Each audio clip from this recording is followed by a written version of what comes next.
this session where we're going to be looking at exams. Often when students hear the word exams, you see terror in their eyes. Obviously, what we're going to try and do within this session is try to help you in terms of preparing for exams, giving you some advice and tips around revision strategies and kind of developing your memory and revision skills. What you might find is that you may not have an exams this year, you may have them in your second year, you may have them in third year. What this video resource is about is that you can, if you don't happen to have an exam this year, is that you use this process and you can revisit this video in preparation for exams you may have on any modules. So it's a really useful tool to help with that process of revising. So in terms of the overview, we're going to look at the purpose of exams, we're going to look at the type, we're focusing on those revision strategies, note making and maps. We're actually looking at exam preparation and the actual exam itself and what to do within that. I'm going to identify some common faults that I've seen from obviously students in the past and marking exams, and then to conclude then just some development of memory skills and how your memory works and maybe how you can better develop your memory to help with your revision. Okay, so a little overview. So exams are basically there to find out what you understand about the course or module that you're studying. They're designed to test both surface and deep learning. So what's surface learning? It looks at kind of key facts and data. And then some of the deeper learning, it's going to understand the key facts and data and see how you use the information that you've heard. So if you look at that in terms of the type of exams, a surface or a key facts sort of type exam with maybe sort of multiple choice short answer questions, whereas a deep sort of understanding will be done through essays, open books and that kind of stuff. So we will cover an explanation of the different types of exams you're going to experience across your course. You will probably have elements where you are asked to do an exam where you're doing an essay. You probably will definitely experience some online testing where it's more of a kind of key facts and data and information reporting mechanism. So here we are looking at the types of exams. So starting off, the simple basic multiple choice. So what is this? It's a statement followed by a choice of answers to test your knowledge of facts. The skills you need for this are kind of good memory recall and a memory of key facts. Then we're moving on. We've got short answer questions, or short answer exam. So the questions require you to write very brief paragraphs and test your knowledge again of key facts information. Skills, again, be able to write sentences succinctly and summarising skills, but obviously it's all reliant on your ability to remember those kind of key information and points that you're going to put in those sentences. Moving on, I've said essays. These are quite a common format of exams. They basically require you to write coherently. They test your knowledge around key facts, but also about your ability to interpret these key facts and information. So key skills you're going to need for essay exams are the ability to analyse, summarise skills, be able to select the correct information, and also the ability to write paragraphs and sentence structure and put a good structure to that essay.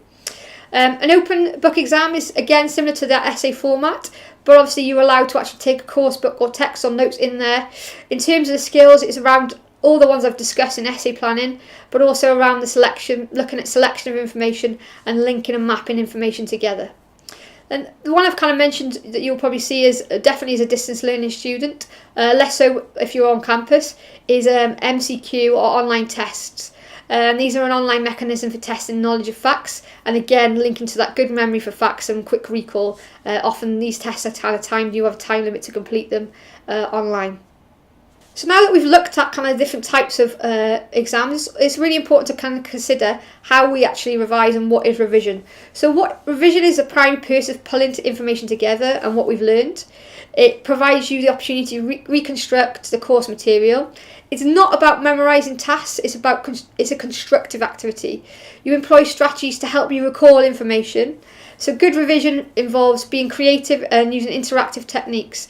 You're simply writing down kind of what you've done and writing notes isn't going to help you remember. So can you come up with fun activities or different ways of being able to remember this key information?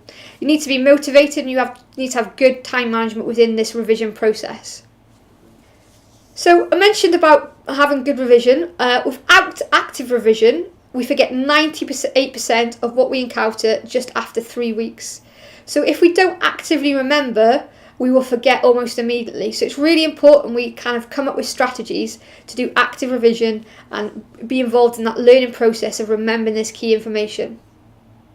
So looking at revision in a little bit more detail, so if I talked about active revision, so revision is more than just reading your notes. It's developing that active approach.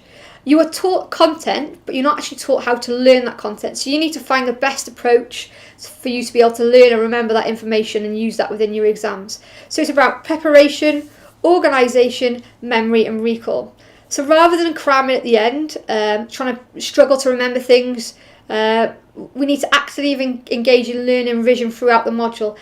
By kind of writing some key little notes each week, revisiting the information at the end of the lecture. This is really going to help with your ability to remember and prepare for that exams. So definitely with modules where you're going to have exams in them, it's really important you go through that learning process and making notes and testing yourself throughout. So you may test yourself on each week's content.